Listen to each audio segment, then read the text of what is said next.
Je me suis fait insulter dans quelques journaux français pour ça, justement. Moi, l'offre, c'est vraiment la manière dont on package, en fait, la manière dont on livre la valeur. Mea culpa, hein, quand j'ai commencé dans le marketing, en vrai, je faisais au tout début, hein, je faisais je faisais des sites pour 500 balles, genre on me demandait 20 000 pages, 40 G de retour, etc. Et j'étais là, oh, pardon, oui, je fais, tu vois. Sans rien changer au delivery, on arrive avec des gens qui sont plus contents de travailler avec nous, en fait, et qui hésitent moins.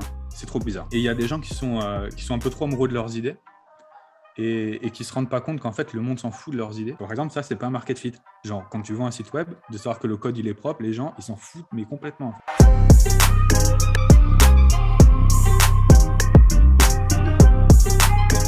Bonjour et bienvenue dans ce nouvel épisode du Lead Talk. Aujourd'hui, j'ai le plaisir d'accueillir Alain Briez. Alain, merci d'avoir accepté notre invitation. Merci à toi. Aujourd'hui, on va discuter de tout ce qui est comme l'offre et tout ce qu'il faut faire autour pour avoir une offre vraiment qui claque et qui permet justement d'avoir une clientèle qu'on désire de un et qui va nous faciliter en fait le travail par la suite. Mais avant tout, j'aimerais juste que tu te présentes pour que les gens puissent comprendre pourquoi tu es la personne qui doit parler de ça. Ok, super intro. Du coup, merci déjà de m'avoir invité. Ça me fait très plaisir de venir parler de ce sujet. Le sujet de l'offre, moi, c'est un sujet que j'aime beaucoup aborder parce que c'est un sujet qui est pas trop, enfin, qui est pas assez sexy en fait dans l'écosystème business et startup. Enfin, ceux qui réussissent bien l'ont compris, mais sinon les autres gens le comprennent assez peu. Pour un petit peu de contexte, moi je m'appelle Alain, je viens du sud de la France, de l'extrême sud. Je viens de Corse. J'ai très vite déménagé de la Corse vers le continent, comme on dit, et ensuite vers l'Asie. Ça fait 10 ans, moi, que je suis expatrié. Là, je vous parle de Bangkok aujourd'hui. Pour vous donner un petit peu de contexte plus sur l'entrepreneuriat, moi, je fais de l'entrepreneuriat depuis ça fait à peu près 7 ans que je suis dans l'entrepreneuriat digital. J'ai commencé par faire des muses, pour ceux qui sont familiers avec le concept de Tim Ferriss. Donc, en gros, les muses, c'est quoi? C'est des petits business, pas forcément petits, mais des business en tout cas automatisés qui permettent en fait de générer pardon, des revenus. Moi, ce que je faisais, c'est que j'ouvrais par exemple alors, j'avais une agence par exemple de legal consulting en Thaïlande où j'orientais les étrangers qui voulaient ouvrir des entreprises vers un avocat local et j'avais voilà, plusieurs business de génération de leads un peu comme ça. Et petit à petit, je me suis retrouvé confronté à un challenge, c'est que à partir à partir d'un certain volume d'affaires, en fait, il y a besoin de mettre en place des process, d'embaucher des gens. Et j'étais assez faible là-dedans, finalement. J'arrivais pas à passer un certain plafond de verre.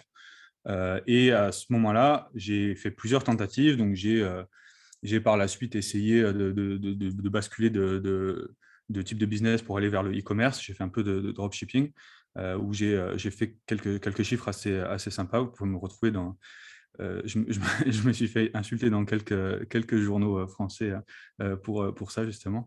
Si vous tapez mon nom, vous me trouverez. Et donc, du coup, je suis parti travailler dans une boîte qui s'appelle Germinal. Donc, Germinal, c'est quoi? C'était une entreprise qui a historiquement faisait de l'acquisition pour les grands groupes et les startups post-levée de fonds le plus souvent. On les aidait en fait avec des sprints à accélérer sur leur acquisition client. Donc, j'ai eu l'occasion de travailler avec à peu près un tiers du CAC 40 avec cette entreprise. J'ai fait tous les postes là-bas parce que je voulais justement apprendre à monter une boîte de A à Z. Et je suis parti ouvrir un pays donc pour Germinal. Je suis parti en Corée. On a ouvert la Corée un peu en toute discrétion, mais ça a commencé à fonctionner. Puis là, il y a le Covid. Donc, il y a eu un revirement de la boîte, pivot total sur la formation. Et du coup, ben, mon projet n'était plus forcément dans les priorités. Et donc, moi, je suis reparti de mon côté faire ma route. J'ai lancé une boîte qui s'appelle Red Dot, donc, la boîte dans laquelle je suis actuellement. Je l'ai cofondée avec Pierre, un Français qui habite aussi à Bangkok. Et chez Red Dot, en fait, on aide les boîtes à trouver un market fit ou à faire de l'étude de marché. Alors, market fit, plutôt pour les startups, on les aide à faire des tests pour voir s'il y a une adéquation, si leur produit fonctionne.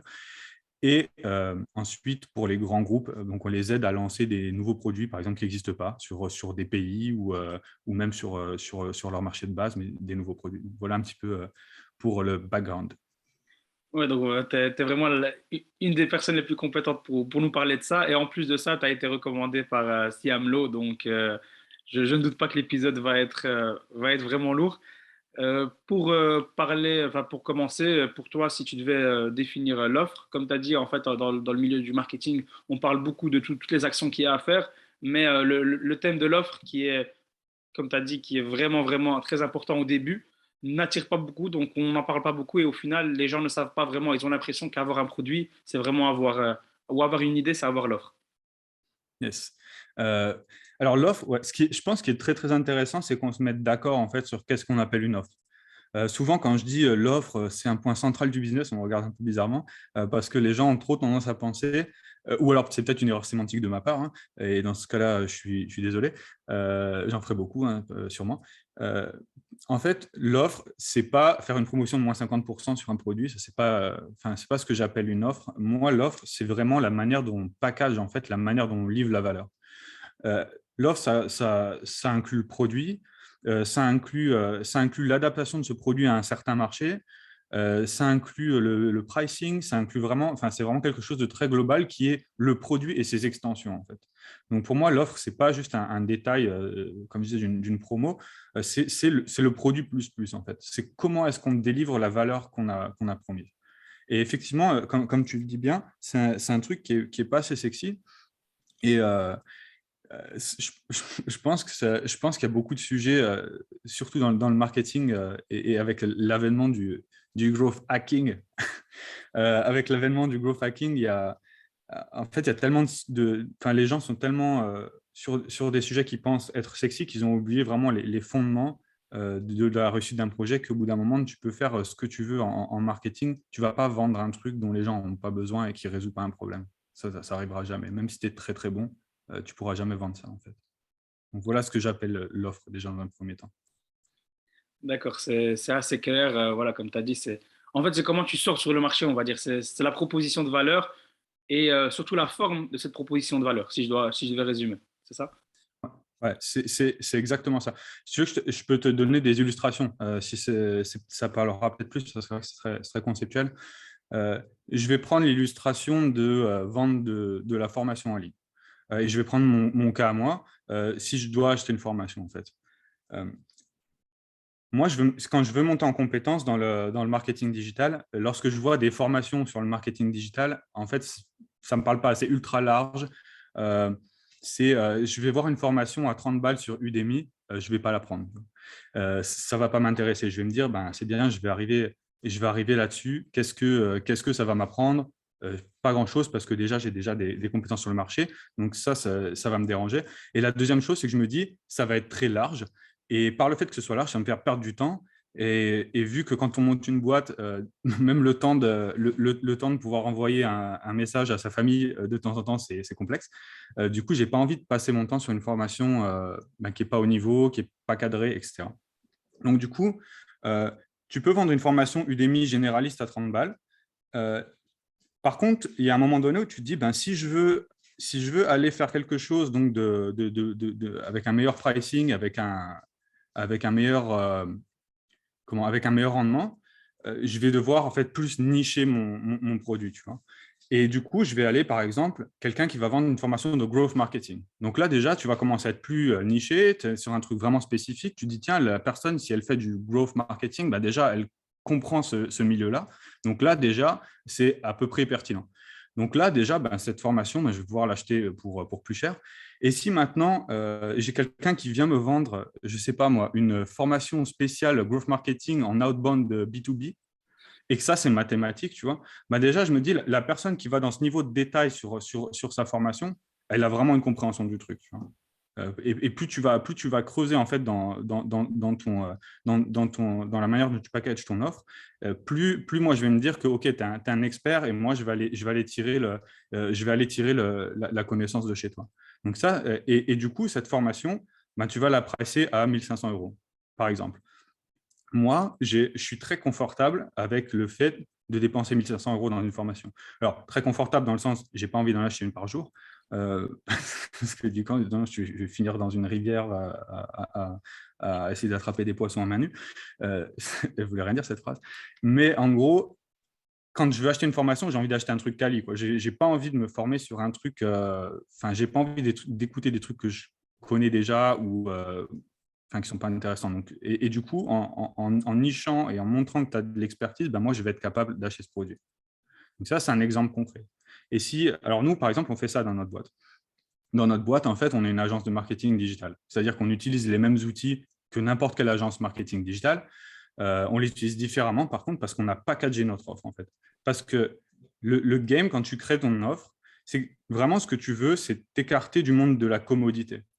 La commodité, c'est quoi? C'est tu vends le même service que tout le monde, tu regardes à peu près comment ils sont pricés, tu essaies de te mettre un peu au-dessus ou un peu en dessous, suivant ton niveau de confort. Et à ce moment-là, ben, tu vois, tu es un peu capé. Tu vois. Et le but, je crois que ça s'appelle le category design, peut-être que je me trompe, insultez-moi en commentaire. Donc, du coup, vraiment, l'idée, c'est que tu veux créer un service qui soit pas, alors, ou un produit, hein, qui ne soit pas comparable à la masse. Donc, nous, par exemple, on a fait ce truc-là, on a l'ADN de lancer des projets, en fait, parce que ben, moi, c'est de là que je viens, je lançais des projets en permanence, j'en foirais quelques-uns, j'en réussissais quelques-uns, et petit à petit, j'ai commencé à comprendre des mécaniques, en fait, et du coup, maintenant, je sais comment est-ce qu'on lance un projet. Ça ne veut pas dire que ça réussit à chaque fois, parce que comme je dis, encore une fois, ben, dans l'offre, il y a le produit, et des fois, le produit, ben, quand il est naze, ben, même si tu es bon en marketing, c'est bien, tu sais lancer 10 projets, mais le 11e, c'est un produit naze, il ne marche pas. Mais du coup, c'est notre ADN. Et ce qu'on fait, en fait, c'est qu'on a arrêté de faire du scale. Les clients, par exemple, on ne les garde pas chez nous. Alors, c'est violent quand je dis ça, on dirait que je les chasse violemment. Ce n'est pas ça l'idée. Mais en fait, on a un use case très précis qui est, nous, on vous aide à passer de 0 à 1. Alors, soit vous n'avez pas de produit, vous êtes vraiment au zéro du zéro et on vous aide à voir si ça vaut le coup de développer votre produit. Soit on vous aide à identifier s'il y a un fit en ligne sur votre produit et on vous aide à identifier quel canal, quel persona, avec quelle typologie d'offre. En fait, on travaille sur ce truc-là, on vient voir votre produit, on vous dit bah, ça c'est bien, ça c'est pas terrible, etc., etc. On essaie de faire le produit le plus, de co-créer l'offre la plus sexy possible. Derrière, on fait du test et on voit ça marche pas. Si ça marche, qu'est-ce qui marche? Si ça marche pas, qu'est-ce qu'il faut changer? Donc, nous, on a ce use case-là. D'avoir ce use case-là, ça nous met à part parce que, en fait, quand on pitch notre façon de fonctionner, bah, tu ne peux pas nous comparer à 30 000 agences parce qu'il n'y a pas 30 000 personnes qui font ça. Tu vois, les gens, ils font un peu tout, ils font de l'exploration, ils te gardent, ils font du scale, ils font ci, ils font ça. Et nous, on vend pas des, tu vois, enfin, on n'est pas Leclerc, quoi. On fait un truc. On fait un truc et on se casse le dos pour que ce truc-là, on le fasse vraiment bien.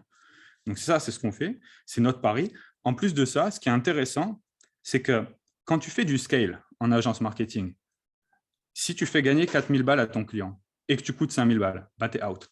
Tu ne peux pas, en fait. Tu vois ce que je veux dire? Par contre, quand tu es, en phase initiale, en fait, les apprentissages que tu vas tirer, ben, tu vas pouvoir les actionner sur toute la durée de vie de la boîte. Donc, ça coûte combien, tu vois? Il y a des boîtes, elles dépensent 70 000 balles dans des études de marché, tu vois ce que je veux dire? Donc, toi, tu arrives et en fait, tu peux pricer beaucoup plus qu'une agence de scale, mais en plus, en priçant plus qu'une agence de scale, bah, tu es quand même en dessous du prix des études de marché, tout en délivrant un produit qui est supérieur parce que les études de marché, c'est à peu près comme ça. Tu prends des datas, tu les tires et en fait, tu fais des prévisions qui en fait sont pas forcément valides. Tu vois, et même si tu fais des sondages, enfin, je sais pas, c'est quand la dernière fois, tiens, je te prends un exemple. Quand est-ce que la dernière fois, quelqu'un t'a pitché un projet avec plein d'enthousiasme et tu lui as dit, c'est vraiment de la merde? Quand est-ce que c'est arrivé? Il y a 2 semaines, je crois. C'est vrai, tu lui as dit comme ça, ton Je lui ai produit pas est dit comme claqué. ça, mais je lui ai fait comprendre parce que déjà, il expliquait mal et puis son personnage, il savait rien Ok. par rapport à son personnage. Je lui ai demandé son personnage, il m'a dit Monsieur tout le monde. Et son produit, on comprenait rien, il utilisait des termes que personne ne comprenait. Et j'ai bugué, donc j'ai dû lui expliquer. Et puis voilà, je ne l'ai pas dit comme ça de manière cash, mais il a fallu quand Yes. même comprendre l'histoire. Et ben, du coup, cette personne a un très bon ami parce que moi, quand je pitch des trucs éclatés à des gens, à chaque fois, on me répond toujours la même chose. C'est intéressant. Toujours. Ah ouais, je vois. Moi, non, mais je vois l'utilité, tu vois. Et du coup, quand tu fais des sondages, tu tombes sur ce truc euh, peut-être que oui, peut-être que non. Mais quand tu demandes la carte bleue, en fait, Là, on n'est plus dans le monde des peut-être, en fait. Tu vois, quand tu dis, ah, ben, la prochaine page, tu vas payer, ben, il y a des gens qui ne vont pas à la prochaine page. Parce que là, c'est concret, en fait. Donc, nous, en packageant notre service comme ça, on arrive en fait, à challenger une ancienne manière de faire et en même temps, on peut pricer plus cher. Et en plus de ça, on arrive à une autre composante essentielle en fait, de l'offre, qui est le prix. On a tendance à penser, ben forcément, moins je peux pricer mon client, et mieux c'est. Tu vois, et moi, mea culpa, hein, quand j'ai commencé dans le marketing, en vrai, je faisais au tout début, hein, je faisais je faisais des sites pour 500 balles, genre on me demandait 20 000 pages, 40 G de retour, etc. Et j'étais là, oh, pardon, oui, je fais, tu vois. Et, euh, et en fait, les gens, ils, ils étaient tout frustrés, les gens, tu vois ce que je veux dire? Les gens étaient aussi cheap que mes sites web, tu vois. Et, euh, et du coup, en fait, quand tu augmentes tes prix, ce qui est intéressant, donc déjà, il faut faire ce travail vraiment de trouver ta niche, de trouver ton truc spécifique qui te permet, parce que, bon, bah, comme je te disais, si tu fais du scale, même si tu mets des paillettes sur tes rapports, bah, si tu es plus cher que le revenu, bah, tu es mort, en fait. Euh, en fait, l'idée, c'est quand un client te paye plus cher, euh, nous, récemment, on a augmenté les prix de 2 000 € sur nos prestations. On n'a rien changé à la prestation. On a juste augmenté le prix. Et je le dis sans shame, mes clients vont peut-être écouter hein, ce podcast. J'ai aucune honte là-dessus. Pourquoi est-ce qu'on fait ça? On a remarqué que quand on augmente les prix, déjà, la perception de la qualité des gens, elle augmente parce qu'ils ont l'impression d'acheter un truc bien. Et donc, déjà, sans rien changer au delivery, mais vraiment rien, hein, sans rien changer au delivery, on arrive avec des gens qui sont plus contents de travailler avec nous, en fait, et qui hésitent moins. C'est trop bizarre. Ça, c'est le premier sujet. Le deuxième sujet, il est dans l'implication de la personne avec qui tu travailles. Nous, une mission avec un client pas impliqué, c'est à moitié raté à chaque fois. Parce qu'on a besoin en fait de rapidité de leur côté, on a besoin d'informations, on a besoin qu'ils soient clairs, on a besoin qu'ils s'impliquent. Si les gens ne s'impliquent pas, ben, on va leur livrer formation, enfin une mission qui va être moyenne, voire médiocre. Le fait d'augmenter les prix, quand quelqu'un te lâche pour un mois, quand quelqu'un te lâche 1000 ou 2000 balles, potentiellement, tu n'es pas sa priorité. Tu vois. Il a autre chose à faire. Quand un client il paye une mission à 15 000 balles pour un mois, il se dit, bon, là, peut-être qu'il faut que j'en ai pour mon argent, et il s'implique. Et le résultat, il est dans le résultat de ta mission, juste ça se passe mieux, en fait. Ça se passe mieux, tout est mieux, en fait. Tout est mieux, la compréhension du client est mieux, il met plus de temps de cerveau à comprendre ce que tu fais, il met plus de temps de cerveau à t'aider, etc., etc. Et du coup, l'outcome, il est meilleur. Ça, c'est un point super important. Et le dernier point qui est ultra important et qui est assez évident, c'est tout simplement que quand tu prices plus cher, tu as moins besoin de stacker en fait, pour avoir de la rentabilité. Et du coup, tu peux mettre plus de temps de cerveau dans un projet, tu peux t'appliquer plus et tu peux avoir un meilleur delivery en fait. Donc du coup, le dernier point, j'avais dit que c'était le dernier point, mais c'est le dernier point, c'est qu'en fait, tu fais un tri sur une partie des clients qui est le type de client, par exemple, qui va négocier ton tarif. Tu vois. Et là, tu fais un tri et tu n'as que des clients qui sont impliqués, qui connaissent le prix d'un investissement et qui sont avec toi et qui sont en général moins demandeurs et qui viennent moins te perturber. C'est ça, parce que quand tu payes quelqu'un voilà, des montants 15 000 balles, comme tu as dit, automatiquement, tu dis c'est un expert, il sait ce qu'il fait, parce que d'abord, il est convaincu parce que tu lui as dit pour te les payer. Une fois qu'il te les paye, ben, il est vraiment convaincu que tu sais ce que tu fais et il te laisse tranquille. Mais je voulais juste revenir sur un petit truc par rapport à ce que tu as dit. On va reprendre l'exemple de ta formation initiale sur Udemy à 30 balles. Je suis le formateur. Est-ce que je ne vais pas me dire, ça c'est un message que j'entends souvent, oui, mais en fait, je risque de laisser des clients de côté. Est-ce que c'est pas quelque chose qui revient souvent chez toi? Alors, si, si, mais c'est une bonne. Alors, la question, est-ce que tu vas perdre des clients en étant plus cher? Franchement, oui. Tu vas perdre des clients en étant plus cher. Maintenant, combien de clients il faut que tu perdes pour rattraper une vente à 1500 balles, tu vois. Avec ta formation à 30 euros, tu peux te permettre de perdre combien de clients? Ça, c'est la première question, tu vois. La deuxième question, c'est même si tu es à rentabilité, même si tu es à un CA équivalent, genre que tu n'as rien gagné avec tes 1500 euros, ben en fait, tu vas avoir, alors j'ai vraiment pas envie de faire les maths parce qu'ici, là, il est 18h30 et c'est là où je fais plus de maths. Mais en gros, tu vas avoir ça de personnes en moins à gérer sur ta formation, tu vois. Et les gens que tu vas gérer à 1500 euros par mois de formation, par exemple, ben, ces gens-là, tu vas pouvoir les coacher, tu vas pouvoir leur donner des trucs exclusifs, tu vas pouvoir prendre leur feedback et l'intégrer. Tu vas pouvoir en prendre soin, en fait. Tu vas pouvoir en prendre soin. Et en plus de ça, même en prenant plus soin que tes clients à 30 euros, ben, tu auras moins de trucs à gérer au quotidien. Donc, du coup, il vaut mieux privilégier du quali. Pour moi, hein, mon modèle, c'est plutôt de privilégier ça. Mais justement, ici, pour pouvoir faire ça, il faut vraiment l'étape sur laquelle on avait passé assez rapidement, c'est l'identification du persona. Toi, avant de pouvoir faire ça, tu avais très très bien compris ton marché, tu avais Yes. vraiment identifié les personnes à cibler. Et ici, j'ai envie de me dire, bah, quelqu'un qui regarde et qui se dit, je sais qui je vise, mais qui je cible, mais sans trop savoir, qu'est-ce que tu lui dirais pour avoir un persona clair? Alors, pour avoir un persona clair, moi quand tu crées une offre, un produit ou quoi que ce soit, vraiment, il y a les deux, il y a deux grandes choses auxquelles il faut vraiment payer énormément attention. C'est déjà l'état du marché. Est-ce que le marché il est en croissance ou est-ce qu'il est en décroissance? Est-ce qu'il est en stagnation? Par exemple, là, tu vends à peu près n'importe quoi avec un NFT ou tu attaches un NFT, ben là, tu peux te permettre de faire x10 sur les prix et les gens trouvent ça absolument normal. Euh, j'ai aucun jugement de valeur là-dessus, hein, c'est un fait. Donc, tu vois, ça, par exemple, ben, tout ce qui est ces marchés-là, c'est des marchés en croissance. Le growth, par exemple, c'est un marché ultra tendu et en croissance. Aujourd'hui, tu as des gens qui sont bof et qui arrivent à faire des choses. Euh, et ces gens-là, ils s'amélioreront. Hein, c'est très bien pour eux. Enfin, moi, je suis content pour eux. Mais tu as des gens qui n'ont pas un niveau dingue et genre juste qui sont pleins de contrats parce qu'ils sont dans un marché tendu. Tu vois, et du coup, ils ont mis growth hacking sur leur profil, tu vois. Et d'un coup, boum, en fait, ils sont surchargés parce que ben, l'école a du retard sur ces professions-là. Du coup, tu as une grosse demande et tu n'as pas assez de gens qui sont formés ben, vraiment à ça, quoi. Donc, tu as un marché en croissance, ça, c'est important. C'est un des trucs les plus importants. Et deuxièmement, tu as besoin de cibler des gens qui ont les moyens de t'acheter, en fait.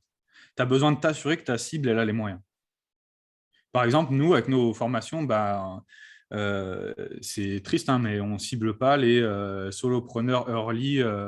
On les cible pas. Alors, on en a quelques-uns qui comprennent en fait l'importance de ce truc-là, qui comprennent l'importance qui se disent, bon, OK, si je crame 15 000 balles et que ça ne marche pas, bah, au moins, je n'ai pas perdu 6 mois à faire ça, quoi.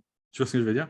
Et du coup, ils comprennent la valeur de ça. Mais bah, en général, quand tu commences une boîte et puis que tu n'as pas trop de sous, ben, la valeur de ça, même si tu la comprends, tu peux pas. Donc, nous, on cherche pas, on est plutôt à cibler des grands groupes ou des startups post-levée de fonds ou des choses comme ça. Donc ça, c'est les deux choses sur lesquelles il faut vraiment se concentrer. D'accord. Et tu pourrais nous dire ici, toi, comment tu les cibles plus ou moins, si quelqu'un a la même cible que toi pour un autre Yes. produit, par exemple? Alors, euh, nous, on a une méthode d'acquisition client qui est très particulière. Qui est très particulière. On dirait que j'ai inventé un truc avec des trucs vaudous et tout, pas du tout. En fait, on repose sur LinkedIn. Donc jusque-là, rien de fou, hein. On fait du contenu LinkedIn et du coup, on crée des interactions avec des gens. Plein de gens font ça. Par contre, ce qui est intéressant, c'est de voir comment on leverage en fait LinkedIn. C'est qu'on a une partie où je poste du contenu, par exemple. J'ai un peu arrêté ces temps-ci parce qu'on était sur des thématiques plus de structuration que d'acquisition de leads, parce que une fois que tu commences à avoir des clients, il faut bien structurer ta boîte pour que ça tienne, la charge. Un truc dont on ne parle pas assez non plus. Mais en gros, j'interagis en fait avec des gens. Alors déjà parce que j'aime bien ça, c'est pas forcément stratégique, c'est parce que j'aime bien parler aux gens. Je suis un animal social. Et quand je vois que je peux m'insérer dans la chaîne de valeur de ces personnes, je leur propose un partenariat. Je leur propose de faire de l'affiliate en fait. L'affiliate, parce que souvent les gens ils approchent l'affiliate de la mauvaise manière et ils se disent bah tiens je vais essayer de créer un programme et je vais demander à plein de gens de vendre mon programme. Sauf que les gens, quand ils se lèvent le matin, la première chose à laquelle ils pensent, c'est pas vous, c'est pas moi, c'est pas toi, ou peut-être, hein, je sais pas. Peut-être que tu es très Voilà. famous et que. Mais en gros, la manière de faire un affiliate qui fonctionne, c'est de se mettre soit d'un bout, soit à l'autre de la proposition de valeur de la personne avec qui tu fais un partenariat. Comme ça, te proposer, c'est juste la suite logique de cette personne. Tu vois. Donc, par exemple, là, on est en train de discuter un partenariat avec nas.ai. Nas.ai, c'est quoi? C'est un soft qui permet de créer des V0 de produits data très avancés en 48 heures. Genre, avant, tu avais Bubble, tu peux faire une appli un peu plus ou moins avancée. Là, on parle d'AI, tu vois. On parle de trucs genre complètement, vraiment avancés en 48 heures. Du coup, nous, on se dit, on fait des tests de market fit. Donc, soit à la fin du test de market fit, on envoie les gens là-bas, genre, OK, ça a marché, faites votre produit avec NAS. Et du coup, on peut prendre une commission. Soit eux, de leur côté, une fois qu'ils ont fait une V0, il faut la vendre et ils nous envoient les gens. Tu vois. Donc ça, c'est un partenariat où on est aux deux bouts chacun de la chaîne de valeur de l'autre. Tu vois. Donc c'est comme, c'est vraiment la suite logique. C'est la suite D'ailleurs, logique. C'est comme, dis-moi, vas-y, vas-y. vas-y. Je te dis, c'est comme quand tu vas sur Expedia ou autre ou Kayak ou on s'en fout, qui te propose une location de voiture. Ouais, tu vas voyager, tu as besoin d'une voiture, chaîne de valeur. Mhm. Mhm. D'ailleurs, justement, on refera un épisode où on touchera en fait ce point-là, on l'abordera de A à Z parce que tu as vraiment une approche qui est très, très, très originale, mais je voulais quand même le mettre ici en avant les grandes lignes.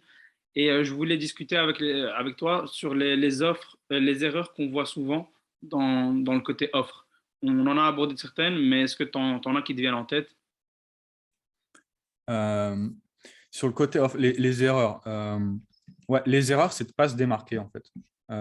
Les erreurs, c'est de ne pas se démarquer ou de penser que se démarquer, c'est de changer sa fonte et juste, enfin, tu vois, c'est vraiment de pas se détacher en fait de ce côté commodité. Et du coup, d'avoir des gens qui viennent et qui comparent votre prix avec celle du voisin. Euh, une autre erreur aussi, une autre erreur aussi, c'est d'insister sur une idée, en fait. Comme j'expliquais, en fait, une bonne offre, elle part d'un bon produit. Euh, et il y a des gens qui sont un peu trop amoureux de leurs idées et qui ne se rendent pas compte qu'en fait, le monde s'en fout de leurs idées. Tu vois. Et en fait, ils restent obstinés.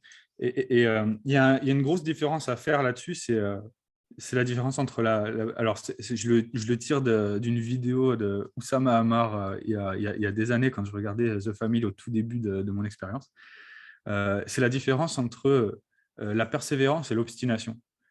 La persévérance, c'est je vais tout faire jusqu'à ce qu'un truc marche.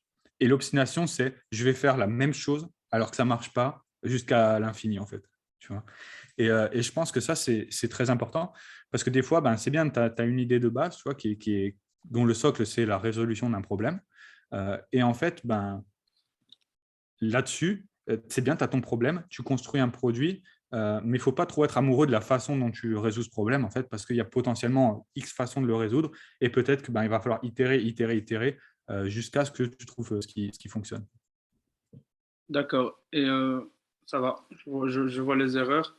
Et il y avait une erreur moi, que je vois souvent, et d'ailleurs, j'aimerais bien que tu m'en parles, c'est le côté négliger un peu le produit et penser que le marketing va tout faire. C'est-à-dire que on a Ouais. beaucoup surtout maintenant avec YouTube et avec les marketeurs qui arrivent, t'inquiète, je te market tout ce que tu veux, la fameuse phrase du vends-moi ce stylo. Tu vois, on a l'impression que une fois, c'est juste qu'on n'a pas le marketing, mais au final, dès qu'on a ces outils-là, on peut tout vendre. Ouais, alors ça, c'est un fléau, en fait. C'est un fléau parce que moi, je dois passer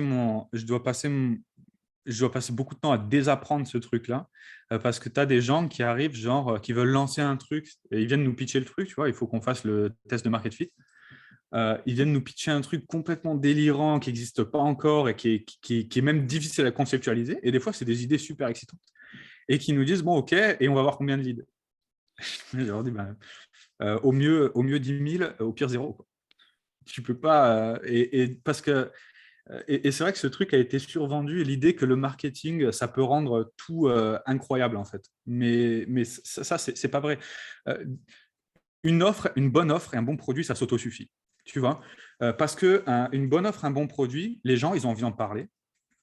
Donc, tu as du referral. Et les gens, ils ont envie de rester potentiellement. Donc, tu as de la rétention.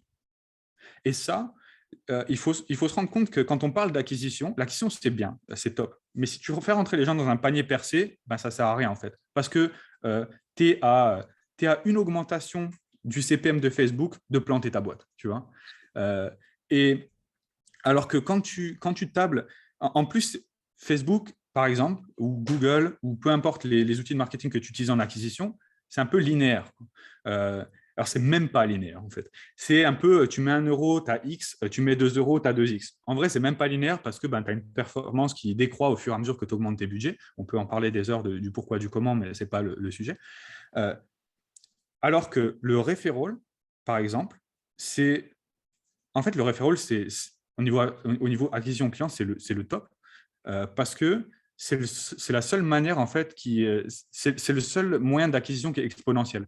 Parce que tu as un client qui t'en réfère 2, tu en as 2 qui t'en réfèrent 4, tu en as 4 qui t'en réfèrent 8, etc., etc. Et en fait, ton produit, il peut vivre sans acquisition. Et ça, c'est un truc qui est super important. Et ça peut se produire que quand ton offre elle est bonne et que ton produit il est bon. Et ça, et au bout d'un moment, tu as beau faire le marketing. J'ai mon co-founder qui a un parallèle qui est assez marrant. C'est il prend toujours le truc un mec qui vend du cassoulet sur la plage. Tu vois, à un moment donné, peu importe le copywriting, il ne va pas vendre. Quoi. Enfin, ça ne marchera pas, en fait. Parce que les gens, ils achètent à la base, les gens, ils achètent un produit et tu as plein de trucs. On met beaucoup de hype sur le copywriting, la gestion des ci, des ça. En vrai, moi, je vais te dire la vérité, c'est que dans l'écosystème, tu as des growth marketers qui ne sont pas ouf, mais qui sont rentrés dans des startups qui étaient tellement des dingueries qu'ils ont eu des résultats de malade. Et du coup, ces gens-là, ils sont adulés, tu vois, alors que juste, ils ont fait la même chose qu'un mec dans une startup qui a planté, sauf que le mec dans la startup qui a planté, bah, il avait un produit éclaté à vendre, et du coup, ça n'a pas marché. Et moi, je le vois parce que, en fait, j'avais un business de montre. Il est toujours up, mais je ne fais plus de pub ni rien dessus. D'ailleurs, la montre que je porte, là, c'est une de mes montres. J'avais un business de montre, et, et en fait, j'ai lancé des campagnes Facebook dessus, et c'était un dropshipping. Et j'ai fait des chiffres d'affaires, c'est n'importe quoi. C'était n'importe quoi. Euh, et dès les premiers jours, en fait, j'avais une ad que j'avais dupliquée X fois dans une campagne, et la campagne, je l'avais redupliquée, et j'avais l'impression de faire des trucs de chaman. Et du coup, à l'époque, j'étais là à parler aux gens, je disais, bah, en fait, moi, je connais une technique secrète. Mais il n'y a pas de technique secrète, c'est juste mon produit, il était super, en fait. Les gens, ils le voulaient, et juste mes techniques de pub, elles étaient éclatées, mais ça marchait quand même. Parce que le produit, il était là, il créait de l'attraction, tu vois ce que je veux dire? À côté de ça, quand tu as un produit nul, même tu as une structure de campagne qui est incroyable, ça ne marche pas, en fait. Ça ne marche pas. Nous, on a des clients, on teste des trucs, on, on peut peindre leur interface en jaune, on peut faire ce qu'on veut. Genre, juste, ça ne fonctionne pas, en fait. Ça ne fonctionne pas parce que l'offre, elle n'est pas cadrée, le produit, il n'est pas cadré, et juste, ça ne fonctionne pas. Et nous, on a zéro... et c'est là aussi nous, on a zéro shame là-dessus. Quoi. On arrive en disant, ben, le produit, là, il faut le revoir. Quoi. Ça et ça et ça ne va pas. Là, ça bloque. Et l'offre, elle applique pas. Quoi. Ça ne marche pas. Quoi. Et le client ne dit pas, ouais, c'est peut-être de ta faute si ça n'a pas fonctionné. Bah, le client, il peut dire ça, tu vois, mais après, nous, on fait de l'acquisition depuis des années, on a des succès et on reproduit la même chose, tu vois. Donc, au bout d'un moment, il n'y a pas de sauce secrète. Quoi. Tu peux pas. Si tu exécutes vraiment mal sur un produit qui est bon, potentiellement, tu ne vas pas faire une perf de fou, mais faire un zéro sur un produit de feu, ça n'arrive pas. Enfin, quand le produit il est juste bon, tu as au moins des signaux de traction, tu vois ce que je veux dire? Oui, justement, c'est le produit qui est bon, tu le vois directement généralement et c'est ce qu'on appelle en fait le product market fit. Donc, Exact. c'est un terme qu'on entend beaucoup enfin, un peu partout, mais est-ce que tu peux déjà nous en parler? Est-ce que, comment toi, tu le vois? Qu'est-ce que c'est? Et puis, essayer de voir comment est-ce qu'on peut trouver un product market fit. Yes. Nous, le product market fit, comme je te dis, c'est ce qu'on fait vraiment. C'est le cœur de notre métier. Un product market fit, c'est quoi? C'est réussir à aligner plusieurs choses. C'est réussir à aligner ton produit. Et le produit, donc, ça englobe l'offre. C'est qu'est-ce que tu vends et comment c'est packagé. Donc, le détail qui est important, enfin, entre autres, hein, d'aligner ça avec une audience, une proposition de valeur et un canal d'acquisition. Ça, c'est vraiment l'idée. Donc, nous, pour la recherche de market fit, ce qu'on fait, c'est qu'on fait des tests. En fait, on fait des sprints. Donc, les gens arrivent, ils ont un produit. On a une première phase où, comme je te disais, donc on va voir sur le produit, on va vérifier que l'onboarding il est OK, que l'UX elle est OK. On va donner des recommandations sur le produit par rapport à notre expérience. Et derrière, ben, on va faire du test, du test, du test, du test. Donc là-dessus, par exemple, je te prends l'exemple de Facebook, ben, on va décliner le produit en plusieurs offres ou en plusieurs angles et derrière en plusieurs audiences. Et on va balancer ça pour voir qu'est-ce qui fonctionne, quoi. Et là-dessus, nous, on fonctionne, on fait entre 3 et 4 sprints en général par mission. Et ça nous permet de voir s'il y a de la traction ou pas de traction. Et cette traction, bah, la mesure à plusieurs endroits. On la mesure en amont, tu vois, les gens qui cliquent, qui cliquent sur les pubs et sur les CTA. Donc là, on voit, est-ce qu'il y a un intérêt avec la proposition de valeur brute? Est-ce que ça les tente? Et là-dessus, pareil, on a des landing pages qui sont déclinées, hein, par proposition de valeur ou par offre, etc., etc. Et on va voir, ben, qu'est-ce qui fonctionne le mieux, qu'est-ce qui fonctionne fort ou qu'est-ce qui ne fonctionne pas. Et là-dessus, mais comme tu dis, hein, le project market fit, ben, c'est quelque chose qui est assez... il y a des signaux qui sautent aux yeux. Ça ne veut pas dire que dès la première campagne, tu vas faire x1000. Mais dès les premières campagnes, tu vois des signaux. En fait. Tu vois si ta proposition de valeur elle attire. Tu vois si les gens ils essaient de s'inscrire. Une fois qu'ils sont inscrits, bon, même s'ils ne restent pas, c'est que le produit il y a un problème, etc. etc. Mais, en tout cas, les signaux, tu les vois dès le départ, hein. D'accord. Et comment est-ce que, on va dire, parfois on ne les voit pas dès le départ. Enfin, on va dire, si tu es là, tu testes, tu vois que tu n'as pas un produit market fit, qu'est-ce que tu fais? Alors, déjà, il faut avoir fait assez de tests. Ça, c'est important. Quand on voit qu'il n'y a pas d'accroche, ben nous, on recommande d'itérer sur le produit et l'offre. Parce que c'est ça, en fait. Si tu pars et que tu te dis, bon, bah, je vais itérer sur le produit et l'offre ad vitam aeternam, ben, à un moment, ça va marcher, en fait. Juste, ça va marcher. Tu vois, c'est statistique, à un moment, ben, ça fonctionne. Nous, avant de faire ça, là, on a fait d'autres trucs. Enfin, moi, au début, j'avais fait une agence de communication digitale. Ça ne me prenait pas spécialement, quoi. Comparé avec les autres, j'arrivais à faire un peu d'argent, mais voilà, c'était pas foufou. Après, j'ai fait une agence de site web spécialisée dans les sites web clean code, en mode le code était clean et tout. Ben, ça, alors, par exemple, ça, c'est pas un market fit. Genre, quand tu vends un site web, de savoir que le code il est propre, les gens, ils s'en foutent, mais complètement, en fait. Et je comprends parce que maintenant, moi-même, je m'en fous. Mais j'ai essayé. Et, en fait, tu vois, quand tu itères sur qu'est-ce que tu vends, bah, au bout d'un moment, ça fonctionne. Tu vois, mon premier fit sur de l'agence, ça a été quand j'ai fait une agence qui était plus orientée copywriting, emotional branding. Là, ça a bien pris. Mais tu vois, en fait, la différence entre l'une et l'autre. Ça n'a rien à voir, c'est le jour et la nuit. Et ici, voilà, par exemple, comment tu as su que pour ton entreprise de Clean Code, que les gens s'en foutaient, que ce n'était pas un product market fit et tu as laissé tomber? Je veux dire, à quel moment tu t'es dit, bon, là, je passe, je ne suis plus dans la persévérance, mais si je continue, c'est de l'obstination? Bah, en vrai, le fait que ton offre, j'ai pas abandonné, puisque là, en fait, ce que je fais, bah, ça y ressemble, enfin, c'est pas que ça y ressemble, mais on a des disciplines communes, en fait. C'est un énième pivot de cette offre-là. Mais ça, moi, enfin, une offre comme ça, si au bout de 3 mois, j'ai pas un succès, je sais qu'il y a un truc à changer sur mon offre, quoi. Et 3 mois encore, je suis gentil, quoi. 1 mois et demi, si je vois que j'ai pas de traction, enfin, c'est il faut pivoter l'offre. Alors, ça veut pas dire qu'il faut tout changer de A à Z. Tu vois, par exemple, comme je te dis, on peut être une agence de génération de leads. Maintenant, on est une agence où on teste des market fit. Et tu vois, tu as plusieurs déclinaisons de ce truc-là, et chacune est valide à tester, tu vois. Mais par contre, si tu es sur un concept, là, par exemple, nous, on va pivoter complètement sur l'étude de marché. C'est une annonce en avant-première, mais tout le monde s'en fout, parce que tout le monde s'en fout de ce que je fais, mais, sauf maman. Mais dans l'idée, vraiment, on va se positionner sur l'étude de marché pour les grands comptes. Ça, c'est notre objectif. Donc, on va y aller progressivement. Tu vois, là, on a commencé à faire des landing pages qui sont très orientées là-dessus, parce qu'on est bon là-dessus, on est bon sur les rapports, on est bon sur la data storytelling. Et on est vraiment en train de pivoter là-dessus et on est en train de tenter. Là, on va lancer en janvier les premières campagnes d'acquisition. Si jamais vous qui écoutez, vous recevez des mails de démarchage, désolé, ou pas.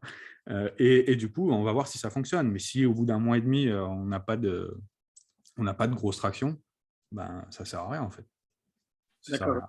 Donc vraiment, on voit directement s'il y a une grosse traction, parce que parfois, on va dire qu'on a une petite traction qui permet de garder espoir, mais finalement, c'est soit ça explose vraiment. Moi, généralement, ce que je dis, c'est on essaie de pivoter, d'itérer quelques fois, les deux, trois fois, et puis, enfin, des gros pivots, voilà, deux, trois, et puis ça marche vraiment pas, il faut savoir lâcher. Je sais pas toi ce que tu en penses. Si, moi, je suis assez d'accord avec ça. Moi, enfin, je suis pour le pivot d'offres et de produits, tu vois. Genre, les, le reste, en fait, le reste, quand tu vois des signaux, en fait, tu vois des signaux assez forts. Et si tu n'as pas de signaux forts, en fait, tu pivotes l'offre et le produit, quoi. Tu pivotes une fois, deux fois. Après, les pivots d'offres et de produits, ça peut être drastique, hein. Ça peut être des gros pivots, quoi. Ça peut être des gros pivots. D'accord. Et tu parlais justement pour conclure un peu, ici en ayant fait un peu tout le tour, tu parlais du principe de tester sur le marché, etc. On a beaucoup parlé de Facebook Ads, mais comment, maintenant, si quelqu'un vient, comment est-ce que je pourrais tester mon produit sur le marché? Alors, il y a plein de façons, hein. Déjà, tu as les régies payantes, hein, Facebook Ads, Google Ads. Après, ça dépend si tu es en B2C, B2B. Après, la phase de test, des fois, s'il faut faire du porte-à-porte, why not, quoi. Porte-à-porte, call calling, email. Moi, je suis assez pour tenter plein de trucs différents. Tu vois. Bon, nous, on ne fait pas de porte-à-porte pour nos clients, pas encore. Peut-être qu'on va ouvrir une agence de porte-à-porte. Ça serait marrant. Mais ouais, en fait, l'idée, c'est quand tu as un produit, tu fais semblant qu'il existe et tu vois si les gens essaient de le payer en ligne. Et si ton produit, c'est plus du consulting B2B ou un truc, là, c'est de prendre des rendez-vous, quoi. C'est de vendre, en fait. Et si tu vends, si tu peux réaliser, tu réalises. Si tu te foires, tu rembourses. Parce que quand même, faut pas être un escroc. Et si jamais tu réussis, tu as gagné, quoi. D'accord, parfait. Euh, Est-ce que tu as une idée, on va dire, un exemple, un petit cas concret où tu nous dirais, voilà, ça a été, vraiment, ça a respecté tout ce qu'on a dit jusqu'ici, et peut-être un cas où ça a totalement foiré, et nous faire un peu juste, nous expliquer. Ouais, carrément. En fait, moi, quand alors, il y a quelques années, j'avais mon meilleur ami qui était ingénieur en cybersécurité chez Orange, donc il avait un bon poste. Et en fait, moi là-bas, j'étais enfin, je faisais des trucs tech aussi, puisque dans mes petites muses et tout ça, machin, j'essayais de développer des produits tech et j'ai appris plein de trucs. Et du coup, un jour, je l'ai appelé et je lui ai dit, tiens, là, je suis en Thaïlande, là, et en vrai, les hébergeurs ici, ils sont nuls. Et en fait, on devrait, alors pour ceux qui sont un peu tech, ils vont comprendre, on devrait lancer un système d'hébergement en conteneur Docker pour les e-commerce, pour faire de l'hébergement sécurisé. Donc en gros, c'est une techno qui permet d'isoler les sites en hébergement pour pas que si un site se fait éclater, que ça vienne polluer en fait votre site, si un site se fait hacker. Donc, je lui dis, écoute, c'est l'idée du siècle, on va être millionnaire, il faut que tu viennes. Et du coup, il a quitté son job immédiatement après notre call. Et il a pris l'avion, il était là genre 2 semaines plus tard, c'était n'importe quoi. Et, euh, et du coup, on a développé le produit. Donc, on a mis 8 mois à développer le produit. Et, euh, et on était comme des fous, en fait. Moi, je m'en rappelle, à la fin, j'étais là, attends, on ne peut pas lancer là parce que je crois que la couleur des boutons n'est pas optimale et tout. Je regardais des trucs de psycho-marketing et tout, c'était n'importe quoi. Et on a lancé, et genre on s'est mis dans le canapé, on avait déjà les sacs ouverts pour mettre l'argent dedans, tu vois, parce que ça avait billion de dollars. Tu vois. Et en fait, il y a eu zéro. Alors, non, il n'y a pas eu zéro client. Il y a eu un client. C'était un mec qui a enregistré un site pour faire du scam en vendant des faux iPhone. Donc, du coup, on l'a coupé le site. Puisque, voilà quoi. Et ouais, c'était un cauchemar. Genre, même ma mère n'a pas fait l'effort de liker la page Facebook. C'était zéro, quoi. Et, euh, et du coup, on s'est regardé, on s'est dit, c'est bien, on vient de claquer 8 mois et 20 000 balles dans un projet. Surtout qu'à l'époque, on ne roulait pas forcément sur l'or. Et on s'est dit, on ne va pas abandonner là. Puis du coup, on a commencé à faire ce truc de tester plein de trucs d'hébergement différents. Alors, on a testé X formules jusqu'à un moment donné où on a testé un truc d'hébergement cloud computing. Alors, quand on parle de cloud computing, maintenant, c'est la base, tu vois, mais il y a 5-6 ans, en fait, vraiment, Mm. c'était le feu, quoi. C'était incroyable. Et donc, du coup, on a lancé ce truc-là. Donc, on a fait une page avec un faux dashboard. Les gens devaient s'inscrire, mais en fait, c'est juste un formulaire de contact qui ressemblait à un sign-up. Et à la fin, on disait, bon, ben, désolé, c'est pas encore prêt et reviens plus tard. Et en fait, on a comptabilisé ça. Et en fait, et là-dessus, ben, on a vu la différence. Quand on a lancé, ben, on avait un coût d'acquisition, à moins de 2 euros. Et c'était une dinguerie, quoi. C'était une dinguerie. Et du coup, on a pu faire, ben, voilà, on a fait nos petites projections financières, etc. Et c'est là que j'ai vraiment pris le goût en fait, de ce côté études de marché. Donc, on a fait nos présentations, on est allé pitcher à un VC thaïlandais. Les VC thaïlandais voulaient nous suivre, donc on était en phase pour lever des fonds. Et après, on a eu un gros couac administratif, on s'est fait expulser de Thaïlande. C'était horrible. Donc, du coup, la startup, bah, elle a jamais pu voir le jour, quoi. Mais on a réussi à valider notre marché. Si on ne s'était pas fait expulser du pays, potentiellement, on aurait peut-être pu faire un truc sympa. Donc voilà. La question qui me vient directement à l'esprit, c'est est-ce que ton meilleur pote maintenant, il est revenu chez Orange ou pas? Non, il n'est pas revenu chez Orange.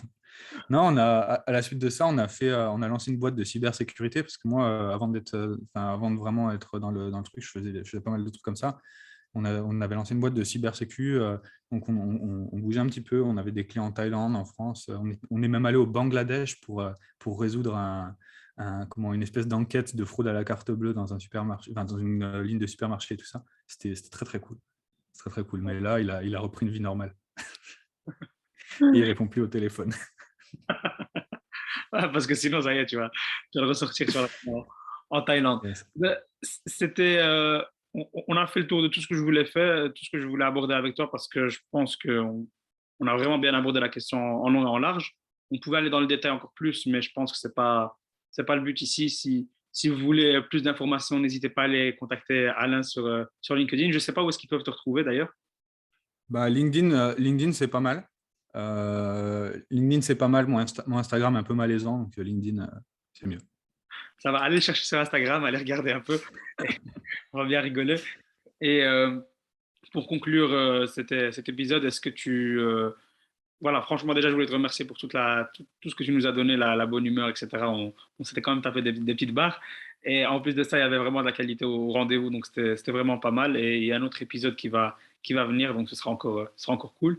Et je voulais juste savoir si tu as deux, trois personnes que tu pourrais nous conseiller pour aller interviewer et pour avoir autant de valeur que toi, si pas plus. Yes. Alors, il y a Jordan, ancien CMO de Germinal. Jordan qui est très très bon. Je pense et en plus qui arrive bien à synthétiser des choses, donc moi, je le recommande. Et je recommande aussi Clément Dabroto. Si jamais tu arrives à mettre le grappin dessus, il a des choses très très intéressantes à dire, mais c'est un peu un entrepreneur de l'ombre qui fait des choses qui pèsent, mais personne n'entend parler de lui. Donc si jamais tu arrives, c'est carrément cool. Parfait. Merci beaucoup, Alain. On va essayer de les contacter. Encore merci pour toute la valeur que tu nous as apportée, la bonne humeur, etc. C'était vraiment cool.